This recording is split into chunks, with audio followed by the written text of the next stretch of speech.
열왕기하 3장 1절에서 12절 말씀 교독합니다. 유다의 여호사밧 왕 18째 해에 아합 아들 여호람이 사마리아에서 이스라엘을 12해 동안 다스리니라.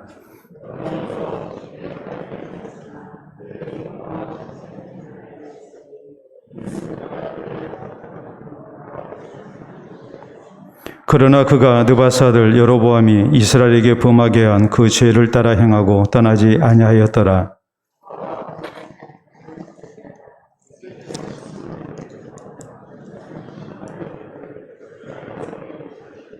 아합이 죽은 후에 모압 왕이 이스라엘 왕을 배반한지라.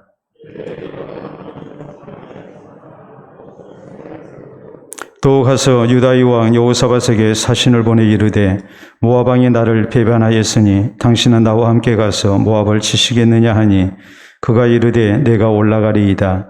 나는 당신과 같고 내 백성은 당신의 백성과 같고 내 말들도 당신의 말들과 같으니이다 하는지라.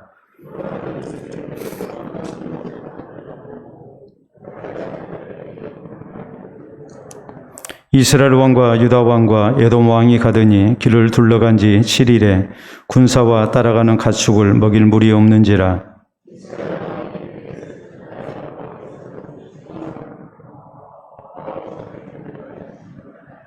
여호사밧이 이르되 우리가 여호와께 물을 만한 여호와의 선지자가 여기 없느냐 하는지라.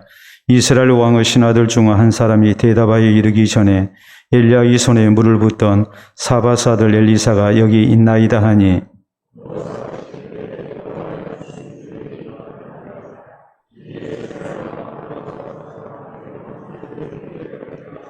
아멘. 기도와 말씀 받도록 합니다. 하나님 아버지 감사합니다. 이 시간 하나님의 말씀을 통하여 우리를 향하신 주의 음성을 듣기를 원합니다. 주께서 허락하신 말씀이 성령의 감동 속에 우리 모두에게 아름답게 들려지게 하시고 이 말씀이 교훈과 책망과 바르게 함과 의로 교육하기에 유익한 말씀 되게 하시사 하나님의 사람으로 온전하게 하며 또 모든 선한 일을 행할 능력을 갖추게 하는 말씀 될 수 있도록 인도하여 주시옵소서. 말씀을 통하여 위로받게 하시고 세임 얻게 하시고 또한 하나님의 뜻을 분별하며 더욱더 주의 말씀 앞에 순종하며 또 행함으로 열매 맺어 주께 영광을 돌려드리는 우리 되게 하여 주시옵소서. 예수님 이름으로 기도하옵나이다. 아멘. 오늘 열왕기하 강의 6번째 시간입니다. 우리가 흔하게 듣는 말 가운데 미련 먼저 나고 슬기 나중 난다는 그런 말이 있습니다. 우리가 여러 가지 이유 속에서 이제 급하게 하다 보면 또 분별력이 없고 또 판단이 잘못되다 보면 또 혹은 잘못된 욕심에 우리가 빠지게 되면 우리가 선택하고 또 결정하고 행했던 모든 일이 미련한 일이 되는 경우가 허다하죠. 내가 원하는 결과가 나오지 아니하고 내가 왜 이 일을 이렇게 했을까라는 후회가 들 수밖에 없는 그런 이제 상황이 우리가 종종 경험할 수 있는 일들입니다. 그럴 때 우리는 잘못된 결과를 놓고 그때야 나의 결정이 또 나의 수고가 참 잘못됐구나, 내가 미련했구나, 이것을 이제 비로소 알고 그리고 이제 슬기가 이렇게 나중나는 경우가 많이 있습니다. 이보다 더 답답한 것은 미련이 먼저 나고 슬기가 나중나면 좋은데 슬기가 아예 나지 않는 경우, 내 잘못을 전혀 깨닫지 못하고 또 그것을 계속해서 반복하는 경우, 이것은 정말로 도저히 실패를 통해서 배우지 못하는 참 어리석은 모습이다. 우리가 이렇게 이제 생각할 수밖에 없는 것이죠.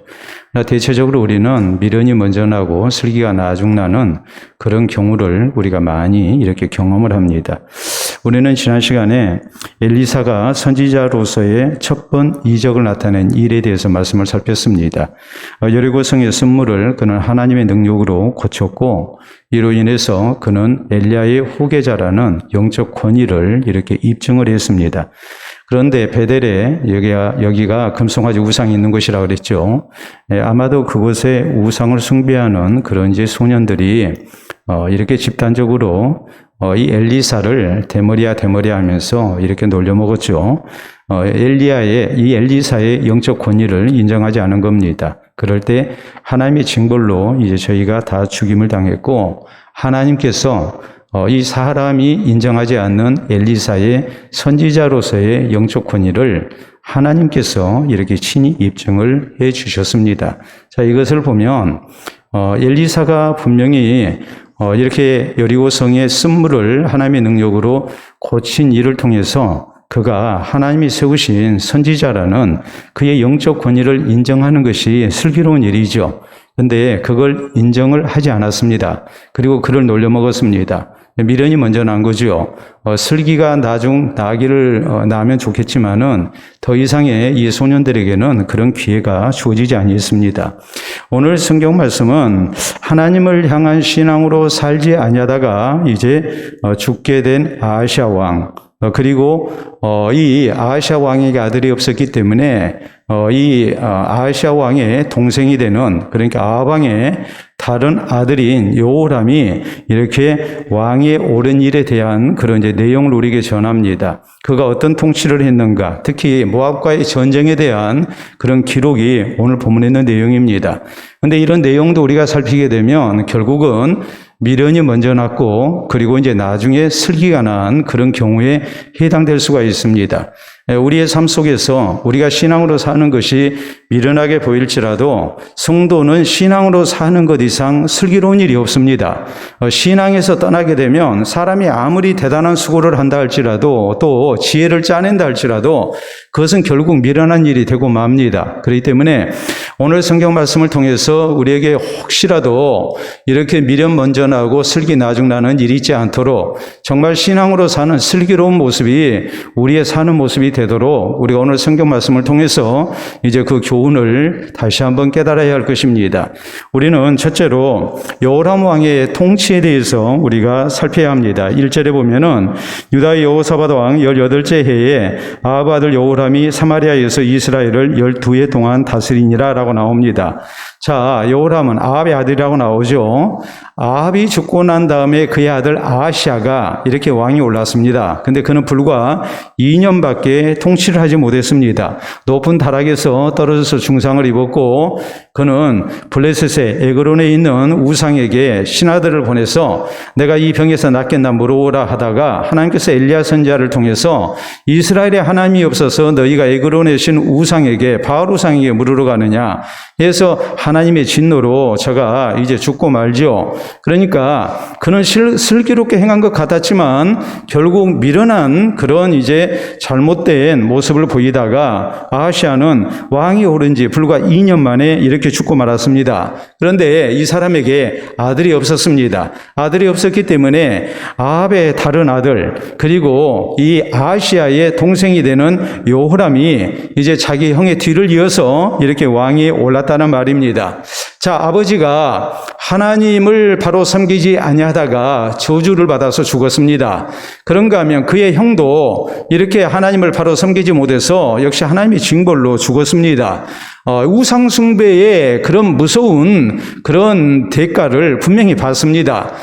우상 숭배를 하다가 하나님의 징벌로 죽은 아버지와 형을 통해서 적어도 여호람 왕은 크게 교훈을 얻어야 했습니다. 그런데 2절에 보면은 그가 여호와 보시기에 악을 행하였으나 그의 부모와 같이 하지는 아니하였으니 이는 그가 그의 아버지가 만든 바알의 주상을 없이 하였습니다. 그러나 그가 느바세 아들 여로보암이 이스라엘에게 범하게 한 그 죄를 따라 행하고 떠나지 아니하였더라라고 이렇게 말씀을 합니다. 자, 아버지가 또 형이 이렇게 우상을 숭배하다가 하나님 앞에 저주받아서 죽었습니다. 그걸 보고 그는 내가 이래서는 안 되겠다라는 생각을 하게 된 것이죠. 아버지와 형을 통해서 그는 신앙적인 슬기를 얻은 겁니다. 신앙적 슬기를 얻었지만 그 슬기는 온전하지 못했습니다. 오늘 성경은 이 자기 아버지인 아합과 이세벨만큼 어머니인 자기 부모인 아합과 이세벨만큼 악하지는 않았어요. 그렇지만은 그가 이렇게 하나님 보시기에 악했다, 그 그 악한 내용을 성경은 뭐라고 말씀하냐면 바알 주상만 없앴다라고 말씀합니다. 그리고 3절에 이어진 말씀에 성경은 이 이스라엘의 여로보암이 백성들을 범죄케 한 그 죄에서 떠나지 아니했다 그랬거든요. 이것은 베델과 단에다가 이스라엘의 초대 왕인 여로보암이 금송아지 우상을 숭배한 일이에요. 그러니까 금송아지 우상 숭배는 그대로 했다는 말이에요. 바알 우상은 없앴지만 금송아지 우상은 없애질 아니했습니다. 하나님을 섬기지 아니하면, 우상을 숭배하면 하나님의 무서운 진노를 산다는 것을 아버지를 통해서 또 형을 통해서 그는 뼈저리게 배웠습니다. 그래서 나는 우상을 숭배하지 않아야 되겠다 생각하고 그는 바알 주상을 없앴지만, 반면에 이 여로보암이 세운 금송아지 우상은 그대로 뒀단 말이에요. 그렇기 때문에 그에게 있어서 미련한 일이 되고 만 거예요. 그는 형과 아버지의 죽음을 통해서 슬기를 얻은 것 같았지만은 그 슬기를 온전히 얻지를 못하고 결국에는 그도 미련한 일을 행하고 만 것입니다. 그렇기 때문에 여기 여호람의 이 부분적인 순종, 부분적인 신앙 개혁, 이것을 통해서 우리는 이 사실을 깨달아야 해요. 우리가 하나님을 섬기되 어떻게 섬겨야 할 것인가? 하나님을 섬길 때 적당하게 섬기는 것이 좋겠는가? 아니면은 나의 최선을 다해서 100% 온전한 모습으로 우리가 하나님을 섬기는 사람이 되어야 될 것인가? 여러분, 그렇죠? 우리는 형편을 따라서 하나님을 섬기되 100% 섬기는 것보다는 뭐 한 80%, 90% 이 정도로 섬기고 혹은 절반만 섬기고 그리고 내가 하나님을 잘 섬긴다고 생각합니다. 그것이 슬기로운 것 같지만은 내 형편이 그것밖에 안 되니까 슬기로운 것 같지만 하나님이 보시기에 그건 슬기가 아니에요. 그건 미련한 일이에요. 왜요? 하나님이 우리에게 원하시는 것은 온전히 하나님만을 섬기기를 원하시는 거거든요. 그렇기 때문에 하나님은 십계명을 통해서 제1계명에 분명히 말씀하십니다. 내 앞에 다른 신을 두지 마라. 오직 나만을 섬기라. 그리고 이 계명에 보면은 이제 우상 숭배를 금지하죠. 하나님도 섬기고 우상도 숭배하는 이런 일이 있어서는 안 됨을 하나님은 분명히 말씀하십니다. 또 우리가 신명기 6장 4절로 5절에 보면 하나님은 또 이렇게 말씀하십니다. 이스라엘아 들으라. 우리 하나님 여호와는 오직 유일한 여호와이시니 너는 마음을 다하고 뜻을 다하고 힘을 다하여 내 하나님 여호와를 사랑하라. 이렇게 말씀하시거든요. 우리의 마음을 다해서 뜻을 다해서 힘을 다해서 하나님 여호와를 사랑하라고 말씀하십니다. 이 말은 전적으로 하나님만 사랑하라는 말이에요. 여러분, 우리가 그렇잖아요. 예를 들어서 남녀간에 사랑을 하는데 나는 당신을 99% 사랑합니다. 그러면 그 사랑이 최고의 사랑입니까? 문제가 있는 사랑입니까? 문제가 있는 사랑일 수밖에 없지요. 99%의 사랑이 온전한 사랑일 수는 없는 거예요. 90%의 사랑이 온전하겠습니까? 80%의 사랑이 온전하겠습니까? 100%의 사랑을 하나님은 우리에게 원하고 계신단 말이에요. 우리가 창세기에 보면은 아브라함이 하나님의 약속을 믿고 고향을 떠났습니다. 참 대단한 믿음이죠. 갈 바를 알지 못하고 하나님께서 그의 자손을 약속하시고 또 번성을 약속하셨을 때에 아브라함은 믿음으로 고향을 떠났습니다. 대단한 결단이었습니다. 그리고 10년 동안 하나님 열심으로 섬겼습니다. 그런데 문제는 10년 동안을 기다려도 아들이 안 생기는 겁니다. 정확히 우리가 얘기하자면 이제 9년을 기다렸어요. 아들이 안 생겨요. 그러니까 결국 당시 관습을 따라서 아내 사라의 제안을 받아가지고 시바지를 드립니다. 그래서 애굽 여종인 하갈을 통해서 거기에서 아들 이스마엘을 얻습니다. 자, 어찌 보면 슬기로운 일 같죠? 나이 더 들어가기 전에 하나님이 분명히 내 씨를 주신다고 했으니까 내 씨면 되지 않겠느냐 생각을 하고서 그는 당시 관습을 따라서 또 아내가 권유를 했기 때문에 시바지를 얻어서 자식을 얻은 겁니다. 아들을 얻은 겁니다. 그 아들이 이스마엘이죠. 그런데 우리가 성경을 보면 하나님께서 창세기 17장 1절에 이런 말씀을 하십니다. 아브라함에게 나타나셔서 하시는 말씀이 나는 전능한 하나님이라 너는 내 앞에 행하여 완전하라 라고 이렇게 말씀을 하시거든요. 자, 나는 전능한 하나님이다. 이 말의 의미가 뭐겠습니까? 하나님은 도저히 사람 생각에 자식을 낳을 수 없는 형편이라 할지라도 얼마든지 생명의 하나님이 되시니까 생명을 주실 수 있다는 말이에요. 나는 전능한 하나님이니까 전능하신 하나님을 믿고 혹시라도 사람 슬기가 앞서서는 안 된다는 말이에요. 그래서 하나님께서 아브라함에게 요구하신 것은 너는 내 앞에 행하여 완전하라라고 이렇게 말씀을 하십니다. 여러분, 우리가 하나님을 향한 신앙생활이 어떤 모습이 되어야 될 것인가? 그건 90%짜리가 아니에요. 99%짜리도 아니에요. 100% 완전한 것을 하나님이 우리에게 원하고 계신단 말이에요. 자, 그렇기 때문에 우리가 어떤 신앙생활을 해야 되겠습니까? 혹시라도 하나님의 말씀대로 하면은 미련하는 것이라 생각을 하고 사람의 슬기가 하나님의 말씀보다 약속보다도 앞서는 일이 있어서는 안 됩니다. 우리는 그보다는 미련할 정도로 하나님의 말씀을 그대로 믿고 하나님만을 섬기는 그런 성도가 돼야 됩니다. 일반적으로 우리가 자주로 듣는 말 가운데 완벽주의라는 말이 있습니다. 또 완벽주의자라는 말이 있죠. 여러분, 이것은 무엇을 의미합니까? 완벽한 상태를 향해서 또 완벽한 목표를 세우고 그것을 향해서 노력하는 것을 얘기합니다. 이런 사람들은 대충 하지 않습니다. 대강하지 않습니다. 완벽주의자는 자연히 스트레스를 많이 받습니다. 남보다 더 노력을 해야 하기 때문에 다른 사람보다 피곤할 수밖에 없어요. 또 내가 세운 목표를 달성하지 못하면 굉장히 스트레스를 받게 되고 또 자기 자신에 대해서 실망하고 좌절하기가 쉽습니다. 그러면 우리가 세상을 살아가는 데 있어서는 완벽주의를 가지고 산다면 상당히 삶이 피곤할 수밖에 없어요. 그래서 우리는 적당한 선에서 타협을 합니다. 그리고 또 우리가 그런 얘기도 많이 하죠. 웰빙이 중요하다. 워라밸이 중요하다. 우리가 이런 얘기를 많이 합니다.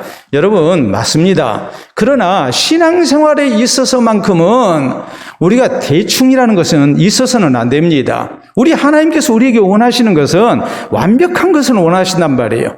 하나님은 전능하신 하나님이기 때문에 사람의 지혜를 하나님의 약속보다도 전능하신 하나님보다도 앞세워서 우리가 그것을 슬기라고 생각하는 이런 어리석음이 있어서는 안 됨을 하나님은 우리에게 분명하게 경고하시고 요구하십니다. 여러분이 금반지를 가지고 있는데 어느 분이 14K, 18K를 좋아하겠습니까? 대체적으로 24K 순금을 좋아하죠. 우리가 순금을 좋아하는 이유가 뭐겠습니까? 그게 더 가치가 있기 때문에 그러는 거예요. 신앙의 순도를 놓고 볼 때도 하나님이 우리에게 원하시는 것은 100%짜리를 원하시는 거예요. 그렇기 때문에 우리의 신앙이 하나님 앞에 어떤 모습이 되어야 될 것인가? 우리는 세상의 일이라는 것은 완벽주의로 살면 참 피곤하지만 우리는 신앙의 문제에 있어서만큼은 완벽주의로 살아야 이것이 가장 평안하고 이것이 가장 하나님께 사랑받는 길이라는 것을 우리가 잊어서는 안 됩니다. 여러분, 세상 일은 우리가 완벽주의를 버려도 오히려 그것이 더 좋을 수도 있습니다. 그러나 여러분, 신앙에 있어서는 우리가 완벽주의로 신앙생활을 해야 합니다. 철저하게 하나부터 10까지 하나님의 말씀을 따라서 또 전능하신 하나님의 약속을 붙들고 이렇게 사는 모습, 이 모습이 하나님이 우리에게 원하시는 모습이고 이 모습이 하나님이 사랑하시는 모습인 것을 명심해야 합니다.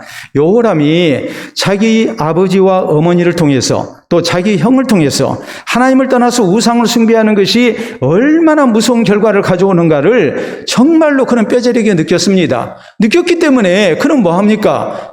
종교 개혁을 했습니다. 신앙을 개혁합니다. 바알 우상을 이렇게 다 없앴습니다. 그러나 그는 금송아지 우상은 없애지 않았습니다. 적당한 선에서 타협하고 만 거예요. 우리가 이런 모습이 있지 아니하고 온전히 하나님의 말씀 앞에 우리가 순종하고 또 온전히 하나님만 섬길 줄 아는 그런 성도가 되어야 됩니다. 이것이 미련한 것 같아도 신앙인에게 있어서는 가장 슬기로운 거예요.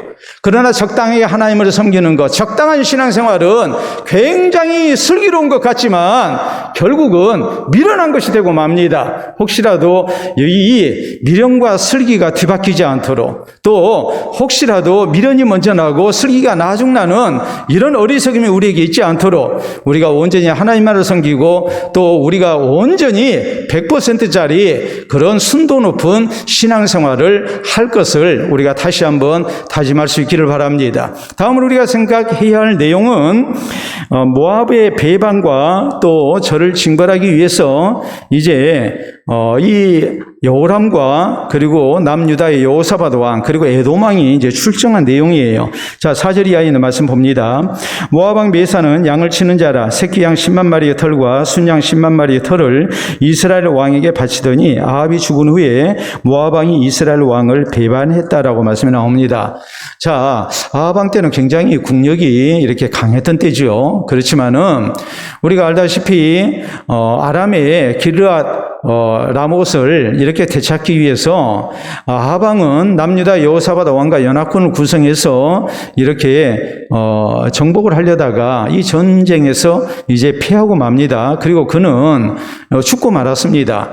왕이 죽고 나니까 이스라엘의 국군이 이렇게 기울기 시작하지요. 그 아들 아하시아가 왕이 올랐지만 역시 아하시아가 2년 있다가 죽어버리니까 이제 거푸 이렇게 왕이 죽게 되니까 상당히 나라가 이렇게 불안정할 수밖에 없었고 또 그 틈을 놓치지 않고 지금까지 이스라엘에게 아합 왕에게 이렇게 조공을 바쳤던 모압이 이렇게 배신을 한 겁니다. 자, 이런 배신 앞에 이어지는 말씀 6절 이하에 그때 여호람 왕이 사마리아에서 나가 온 이스라엘을 둘러보고, 이 말은 온 이스라엘을 이제 총동원령을 내렸다는 말이에요. 그래서 군대를 소집한 겁니다. 전쟁을 일으키기 위해서 이 모압을 징벌하고자 이렇게 이제 군대를 모은 거예요. 그리고 그것만 가지고는 부족하다 싶어서 7절에 보면 또 가서 유다의 왕 여호사밧에게 사신을 보내 이르되 모압 왕이 나를 배반하였으니 당신은 나와 함께 가서 모압을 치시겠느냐 하니 그가 이르되 내가 올라가리이다. 나는 당신과 같고 내 백성은 당신의 백성과 같고 내 말들도 당신의 말들과 같으니라 하는지라 라고 이렇게 이제 거기에 동의를 하죠. 자, 여호사밧 왕은 이미 이 여호람의 아버지가 되는 아합 왕과 한번 연합을 했습니다. 연합을 해서 그가 길르앗 이렇게 되찾으려고 했지만 이 전투에서 아합 왕은 죽고 그 자신은 죽을 뻔했어요. 그러니까 크게 교훈을 얻은 거예요. 그런데 지금 북이스라엘의 여호람 왕이 또 연합군을 구성하자고 지금 제안이 들어온 거예요.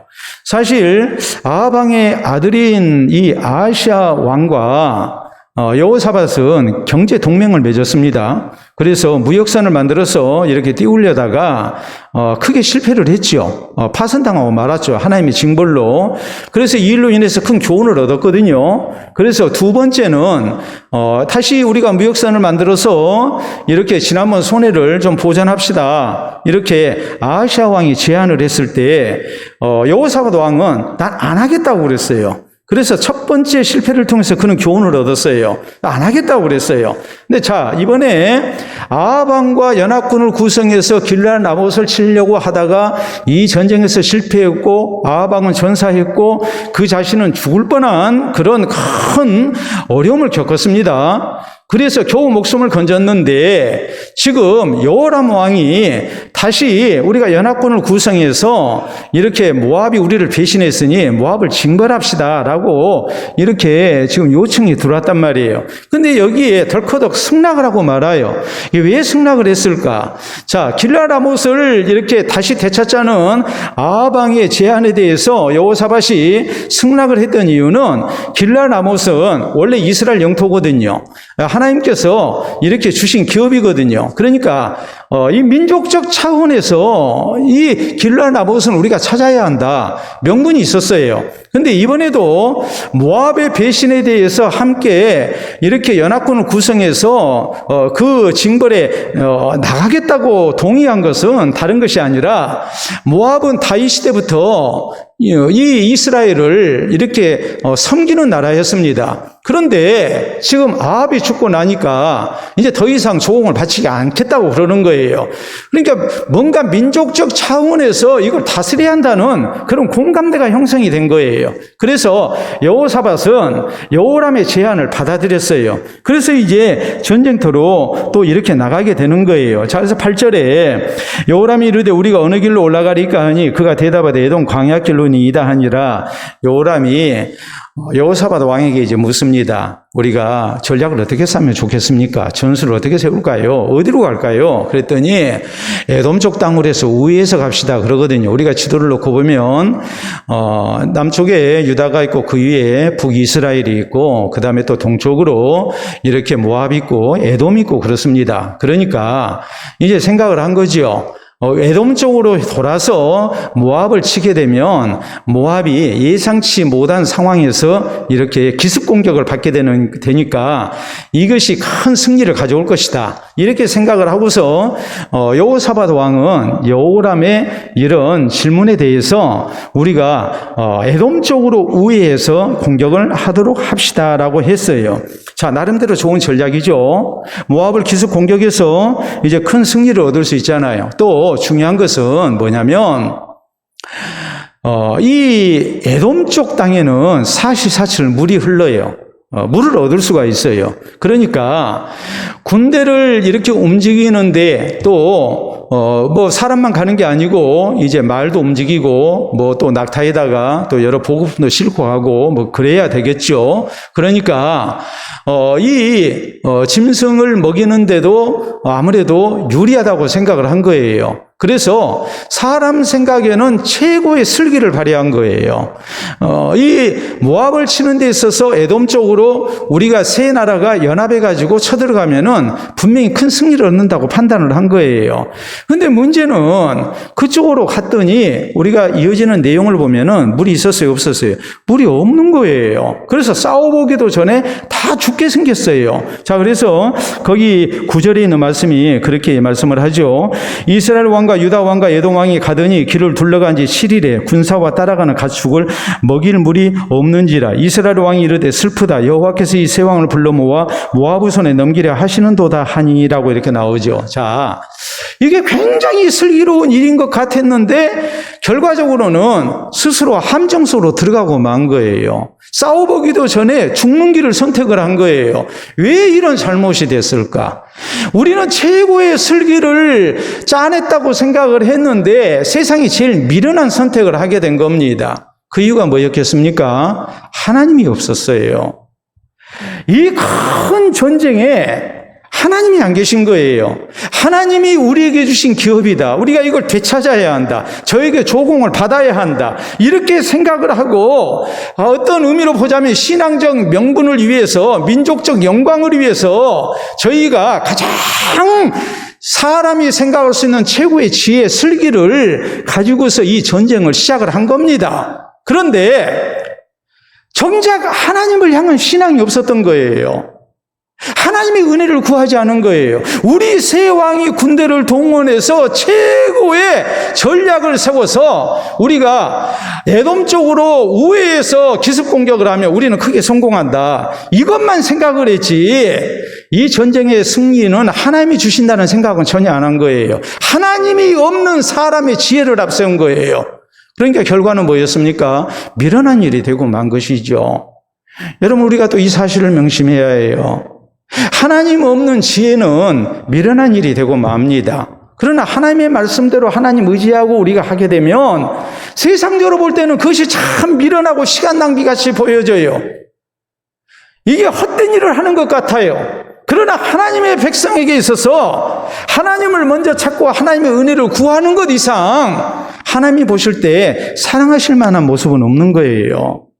사람의 준비가 부족하다 할지라도, 우리의 능력이 좀 부족하다 할지라도 하나님을 찾고 하나님을 의지하게 되면 여기에 하나님의 도우시는 역사가 나타나기 때문에 그것이 제일 슬기로운 일이 된다는 것을 우리는 믿어야 합니다. 여러분, 이스라엘 백성들이 여리고성 정복합니다. 여리고성 정복한 데에 여호와께서 군대 대장으로 오셨습니다. 하나님께서 하시는 말씀이 뭐였습니까? 여리고성 하루에 한 바퀴씩 모든 백성이 돌아라. 6해 동안 그리 돌고 1회째 되는 날 몇 바퀴 돌아라는 거예요. 7바퀴 돌아라. 그리고 제사장이 양각나팔, 양의 뿔로 만든 나팔을 불게 될 때 모든 백성은 크게 함성을 질러라. 그러면 성이 무너지리라 그랬거든요. 얼마나 미련한 일입니까? 그러니까 여호수아가 이 백성들에게 하나님의 이 전략을, 명령을 전하면서 했던 말은 이것입니다. 아무 말도 하지 마라. 우리가 원문 성경에 보면 너희 입 뻥긋도 하지 마라 그랬어요. 야, 입 다물고 돌기만 하자. 왜요? 입 벌리면 불평이 나오고 불만이 나옵니다. 불신앙적인 말이 나옵니다. 왜요? 미련하게 생각되니까. 이런다고 성이 무너져?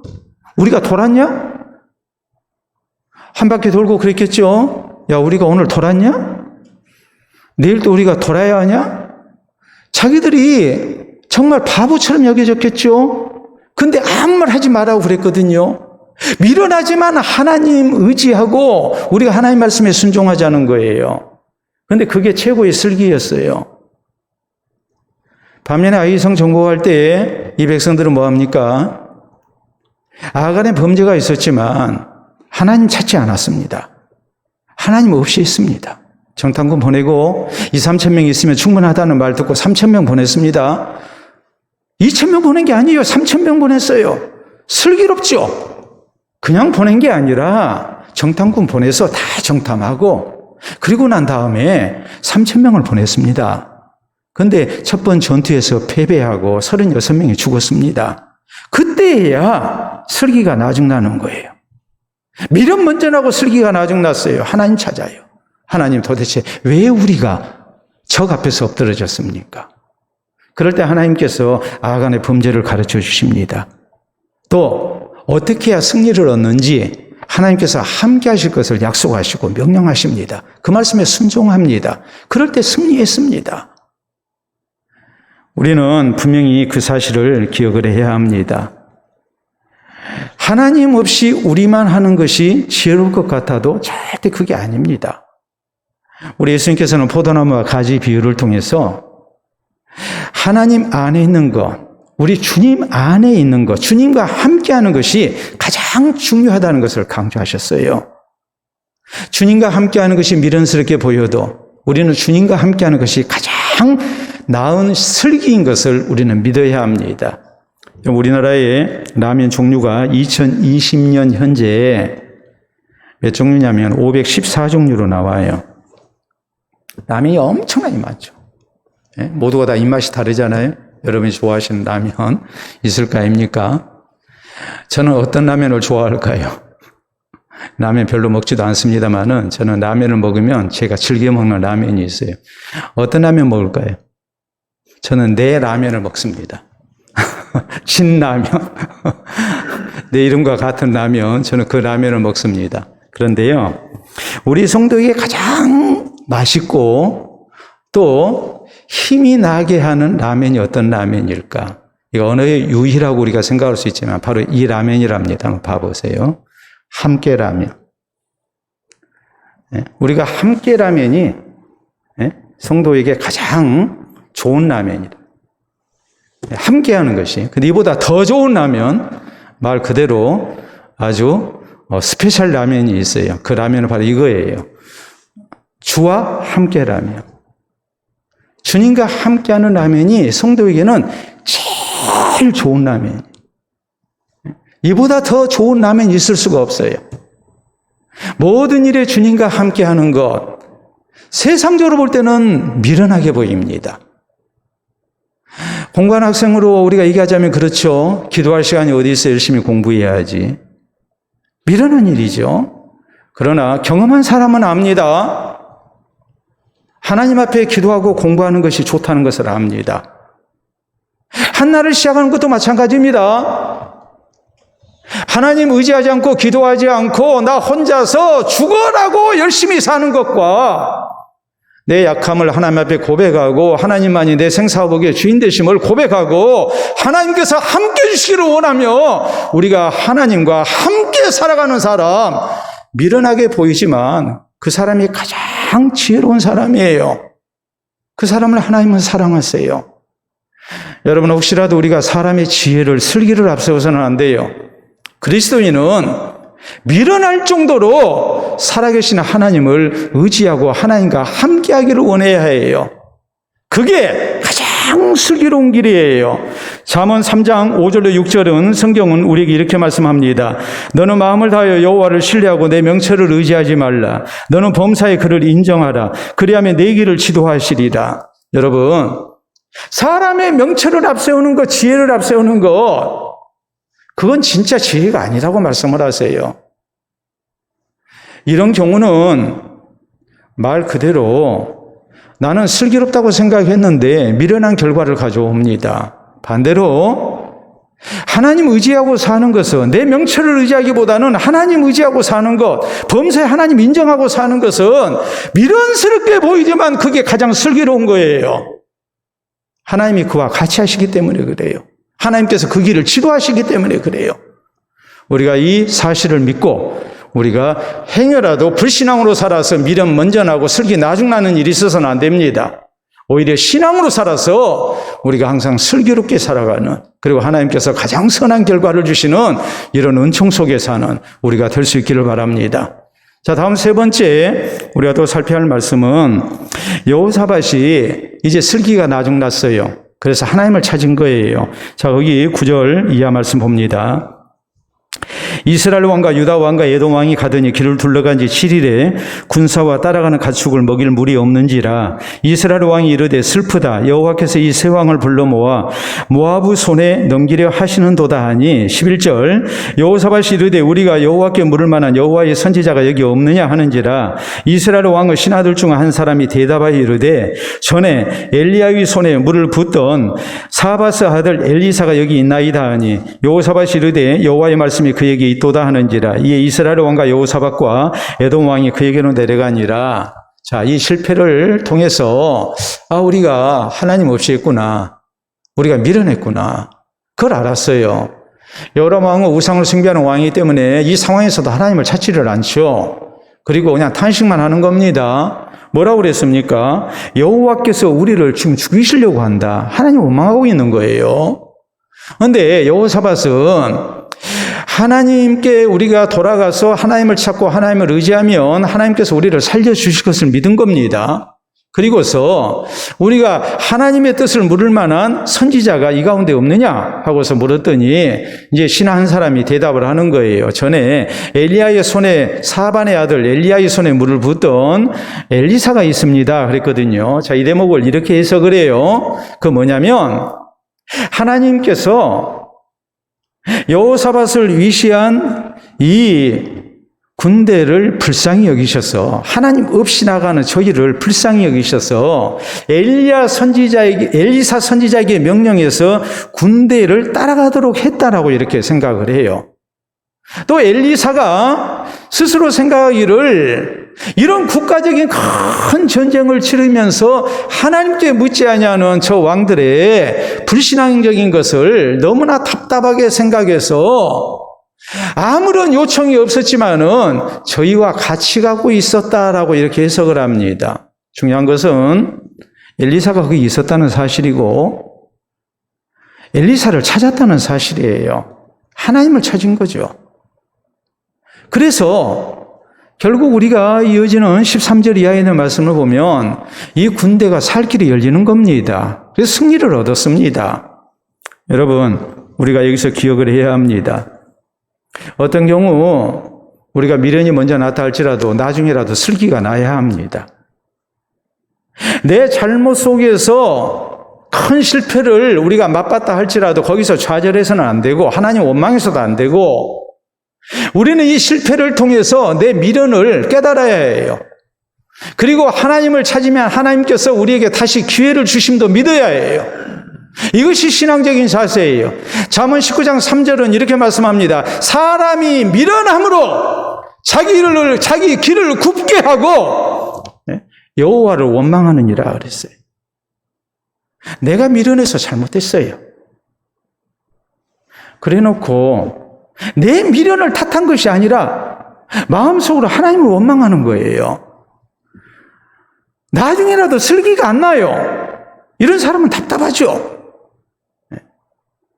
내가 미련해서 잘못했다면 하나님을 원망할 것이 아니라 내 미련을 탓해야 하고 자비로우신 하나님의 은총을 믿어야 합니다. 그리고 우리는 뭐 해야 합니까? 뒤늦게라도 하나님을 찾아야 해요. 그게 신앙적 슬기예요. 내 미련을 포장하고 나 미련하지 않은 것처럼 하면서 하나님께서 나를 실패케 했다, 이러고 하나님을 원망하는 것은 더 미련 속에 빠지는 거예요. 지금 여호람 왕이 그랬잖아요. 그런데 다행히 그 가운데 누가 있었습니까? 여호사밧 왕이 있었습니다. 여호사밧 왕은 하나님 원망하지 않습니다. 오히려 자신을 탓하는 거죠. 우리가 잘못했다. 우리 세 왕이 사람의 슬기를 모아서 에돔 쪽으로 우회해서 기습 공격을 하면 우리가 틀림없이 승리할 거라고 생각했는데 이것이 불신앙이었구나. 우리가 하나님 안 찾았구나. 뒤늦게 깨달은 거예요. 그리고 하나님을 찾은 거예요. 그럴 때 하나님은 이미 엘리사를 예비해 두셨습니다. 그래서 저희에게 자비와 긍휼을 베푸신 겁니다. 우리 하나님이 우리를 얼마나 사랑하시고 우리를 불쌍히 여기시는가를 우리는 믿어야 해요. 그리고 우리는 뭐 해야 합니까? 나중된 슬기라도 있어야 해요. 내 잘못을 생각하고 하나님 원망하는 사람이 되서는 안 됩니다.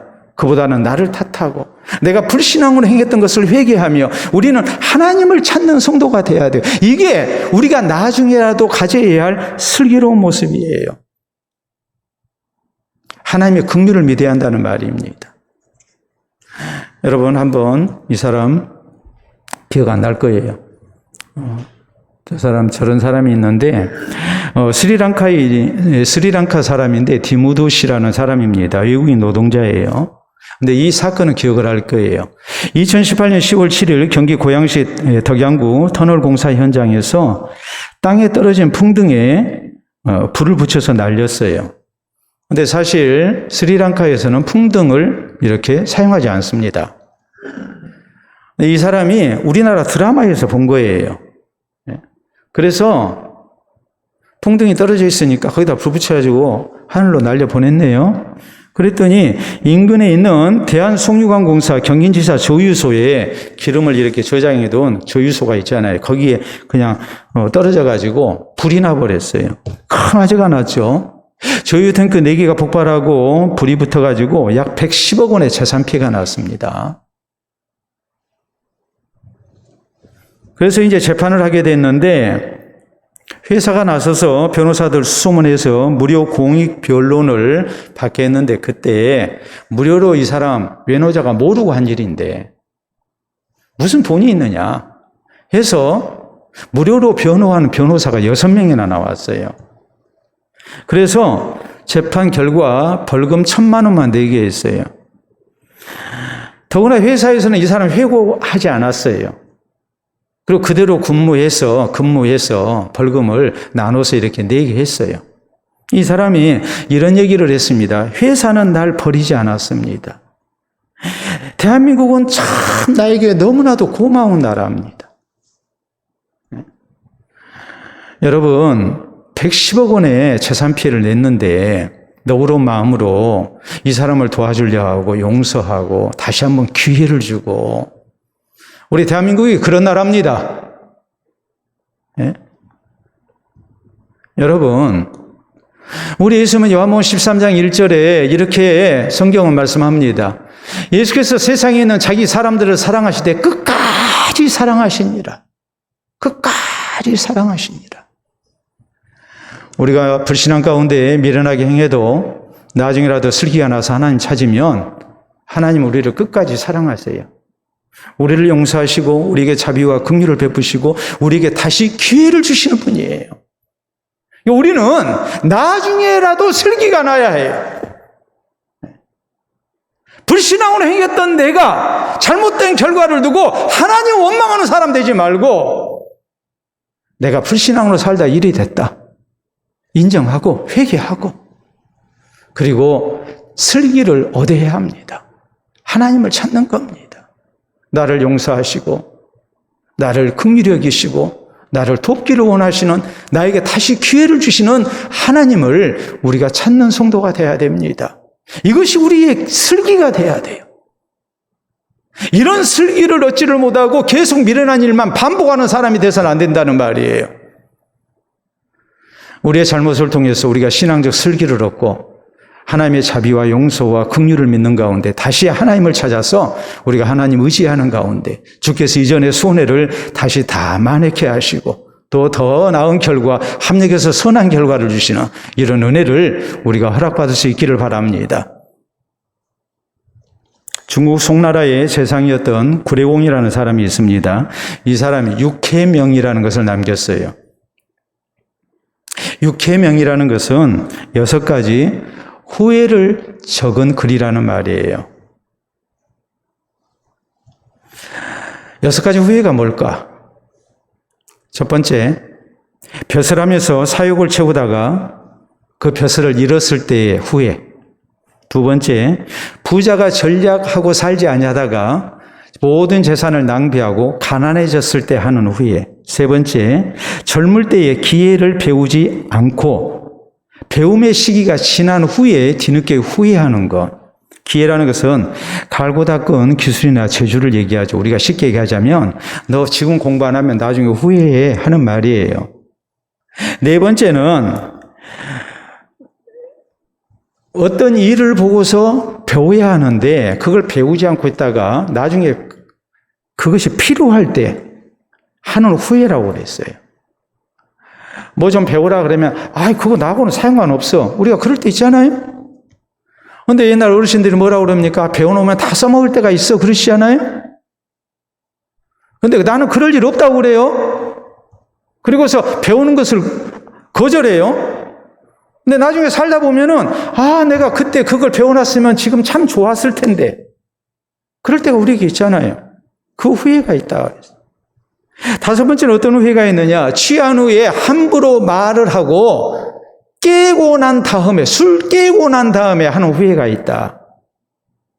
여섯 번째, 건강할 때 함부로 살다가 병든 후에 하는 후회가 있다 그랬어요. 우리가 충분히 할 수 있는 후회예요. 이미 우리가 이 6가지에서 몇 가지는 했을는지도 몰라요. 그러면서도 자꾸 반복하고 있는지도 몰라요. 그런데 성도에게 있어서 제일 큰 후회가 무엇일까? 우리가 하나님 앞에 설 날이 다가오는데 우리에게 있어서 가장 큰 후회가 무엇일까? 그게 뭐일 것 같아요? 하나님 말씀대로 살지 못한 게 제일 큰 후회가 될 거예요. 우리가 돈을 못 벌어서 후회하겠습니까? 우리가 출세를 못해서 후회하겠습니까? 우리가 오래 못 살아서 후회하겠습니까? 우리 성도에게 있어서 제일 큰 후회가 뭐가 될 것 같아요? 내가 정말 신앙으로 사는 사람이라면, 내가 신앙으로 제대로 살지 못했다 할지라도 마지막 하나님을 만날 일을 두고 우리에게 무엇이 가장 후회스러운 일이 되겠느냐는 거예요. 내가 하나님 말씀 믿고 하나님 말씀대로 살아야 하는데 내가 그리하지 못했습니다. 이 후회겠죠.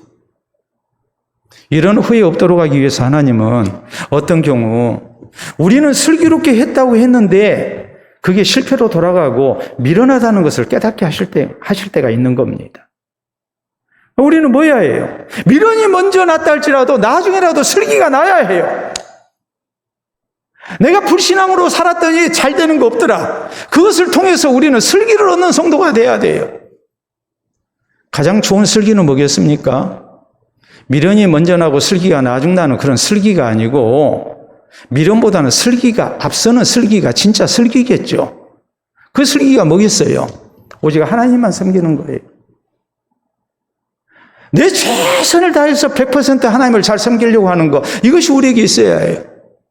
또 우리에게 뭐가 필요하겠어요? 사람의 지혜만 내세우지 말고 하나님과 함께하고자 하는 신앙의 자세가 우리에게 있어야 해요. 이게 우리에게 꼭 필요한 슬기예요. 그리고 우리에게 무슨 슬기가 있어야 합니까? 신앙으로 살지 아니하다가 잘못됐을 때 나중에라도 다시 하나님 앞에 돌아오는 슬기가 있어야 해요.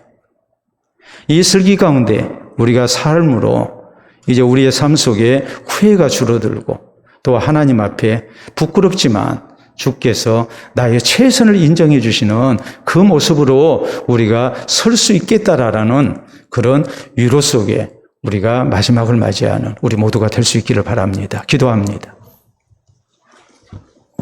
오늘 나의 모습은 슬기로운 모습입니까? 아니면 미련한 모습입니까? 우리는 수없이 미련 먼저 나고 슬기 나중 난 경우를 겪었습니다. 근데 신앙에 있어서는 계속 미련을 반복하기도 합니다. 이런 미련이 더 이상 계속되지 않도록 오직 하나님만 섬기며 주님과 함께하는 주를 의지하고 믿음으로 사는 사람 되게 하여 주시옵소서. 잘못했을 때 나의 잘못 깨닫고 하나님의 자비와 용서와 긍휼을 믿고 다시 주님 앞에 돌아오는 슬기로운 주의 백성 되게 하여 주시옵소서. 우리 기도합시다.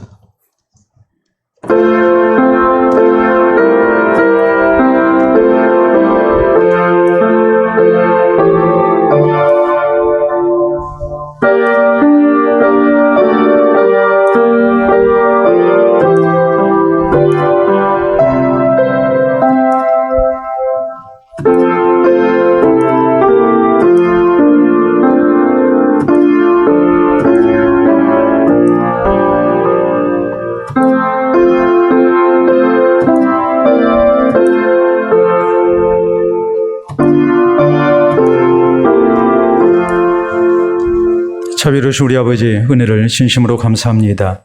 주께서 우리를 사랑하시고 아껴주심으로 우리 이 자리에 있게 된 줄로 믿습니다. 주신 말씀을 통해서 우리의 어리석음을 다시 한번 살피게 하시고 하나님께서 사랑하시고 또 하나님께서 귀히 여기실 만한 슬기로운 신앙의 모습이 무엇인가를 깨닫도록 해주시옴을 감사합니다. 수없이 잘못된 반복 속에 여기까지 왔사오니 이 시간을 통하여 우리가 오직 하나님만을 바로 섬기며 주님과 함께하는 가운데 주를 의지하고 주의 인도하심을 우리가 받기를 원합니다. 주께서 함께하시고 도우시는 가운데에 우리 가는 길이 하나님께서 인도하시는 길이 되게 하시고 가장 슬기롭고 복된 길이 되게 하여 주시옵소서. 혹시라도 믿음의 길에서 떠나서 우리가 잘못됐을 때 하나님 원망하는 일도 있지 아니하게 하시고 나의 잘못을 회개하며 자비로우신 하나님 앞에 돌아와 용서를 구하게 하시고 또 주께서 허락하시는 새로운 기회를 얻고 우리가 다시 슬기롭게 믿음으로 살아갈 수 있도록 인도해 주시옵소서. 우리 사는 날 동안 미련한 불신앙의 모습이 없게 하시고 늘 하나님과 함께하는 슬기로운 신앙의 모습이 있게 하시사 우리의 지난 날을 다 돌아볼 때마다 후회가 앞서기보다는 하나님을 향한 감사가 또 나 자신이 신앙으로 살았던 것에 대하여 더욱더 하나님 앞에 감사하고 또 새롭게 다짐하며 더욱 신앙생활 잘해나가는 힘을 얻을 수 있도록 우리 주님께서 인도하여 주시옵소서. 감사하오며 예수님 이름으로 기도하옵나이다. 아멘.